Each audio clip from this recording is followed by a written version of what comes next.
As the second weekend of March Madness kicks off, we want to take a look at some of the teams and players that will come up big time in the Sweet 16 and the rounds to follow.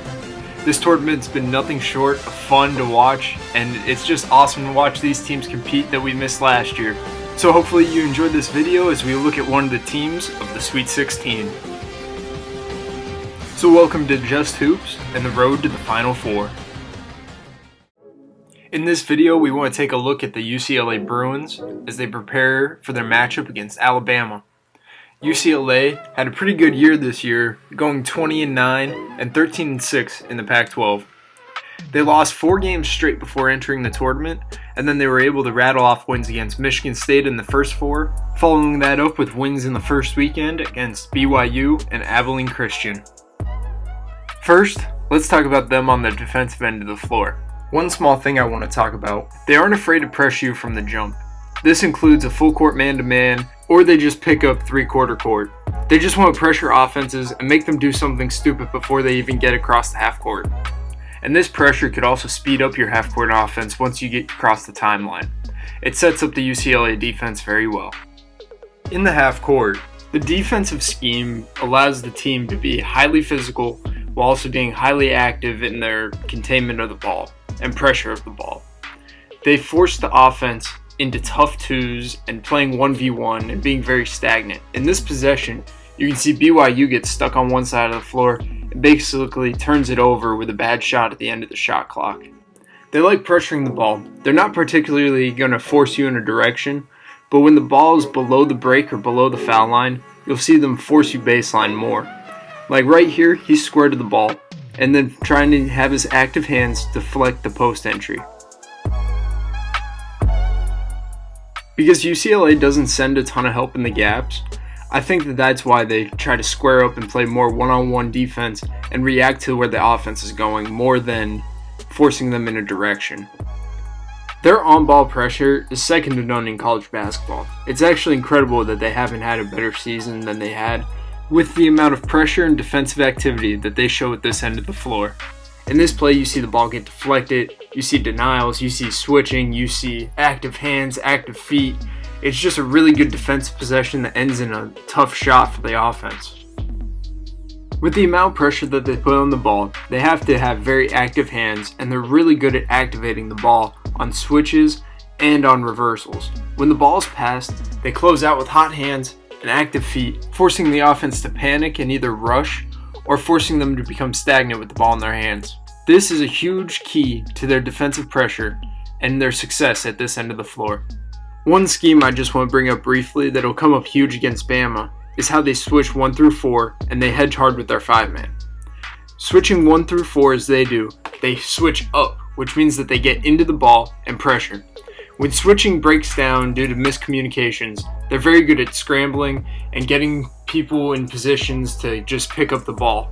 Another thing that they showed a lot of was triple switching, which is a ball screen where they try to get the point guard out of the post and onto another perimeter guy. It's a concept that they used often with their starting point guard Campbell, and it seems like a concept that will come up big time against Bama with the amount of pace and space that they use within their offense. They also do a really good job at playing this physically without fouling, especially in the paint. They're taught very well to play vertical with hands straight up and active while chesting the opponent. Overall, they're a tough, scrappy, physical defense that isn't afraid to do the dirty work.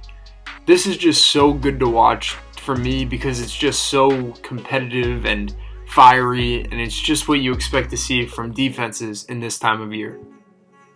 So now let's get into UCLA's offense. UCLA is a free-flowing, slow-paced, patient offense. With their free-flowing ball movement and player movement, they use their multiple versatile players that can do a lot of different things on the floor. Most, if not all, the players on the floor are capable ball handlers. They flow through number 3 Ju Zhang and number 4 Hakias a lot. Both of those guys can do it all inside and out, which helps the UCLA offense flow. In these first clips, I just want to emphasize the ball movement, the inside out, drive kick, swing that UCLA brings to the table. It's hard to guard when a team could get downhill with every person on the floor, and how patient they are and how they're able to move the ball side to side is just more of an advantage against defenses in the tournament. So now let's start talking about some of their actions. This is their side Iverson action.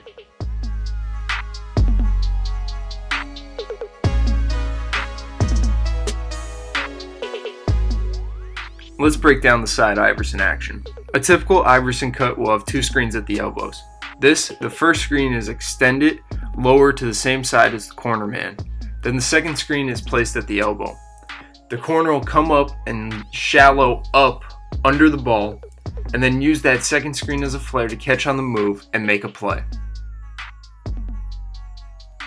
They really like running this action for Juzang and Hakias, as they're capable, big, versatile ball handlers that can find their own shot and make plays for their teammates. This action allows them to get downhill easy and make a play. Another action they really like getting to is a stacked ball screen in the middle of the floor.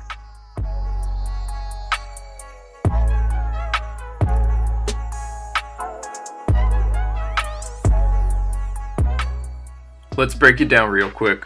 So their stacked ball screen, they'll typically put their 5-man and either Hakias or Juzang as the lower guy. So the point guard will come off that first ball screen, the lower guy will set the back screen on the hedge for the 5-man rolling, and then pop in space. This is just another action to get their guys Juzang and Hakias in space to make a play. The stack action is just one of those go-to actions in basketball that creates confusion and disrupts defenses pretty easily, while also giving you a ton of options to flow into offense and make a play. So one more action I want to break down is their double ghost action. It's a really cool action and I like how they put their guys in spots to make plays.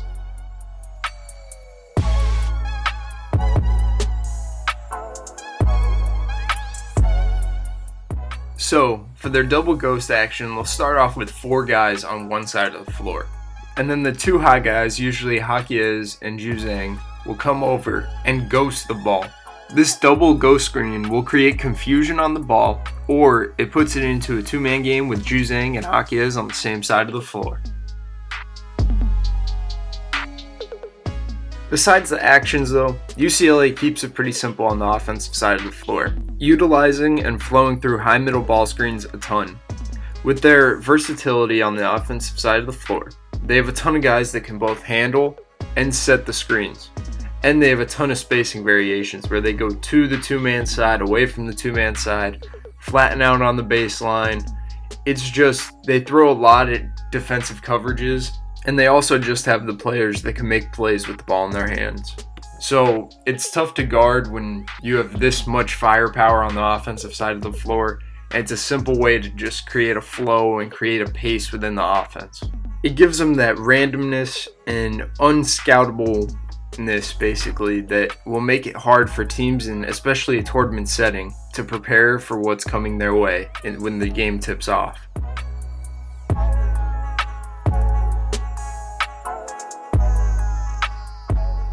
So if you noticed, most of the clips ended with 2 different guys scoring the ball. Number 3 Juzang and number 4 Hakias.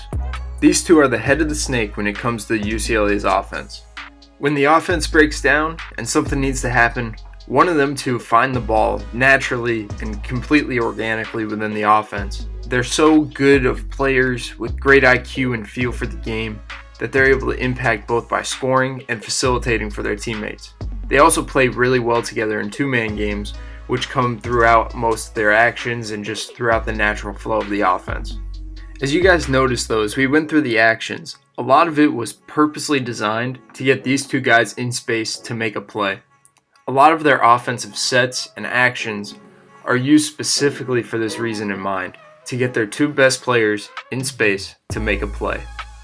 These 2 single-handedly make it very hard for the defenses to scout and prepare for UCLA's offense, yet alone with the randomness and free-flowing offense that they have. So just to briefly overview everything in this video, defensively, they are a highly active, highly physical, disciplined group that is trying to make it hard for the offense to get anything easy for the duration of the shot clock. Offensively, they're slow-paced, methodical, moving and trusting each other, but the head of the snake is number 3, Ju Zhang, and number 4, Hakios. Hopefully this video was insightful and helpful in preparing you to watch this year's Sweet 16. Enjoy the games. Thanks for watching. Till next time. See you.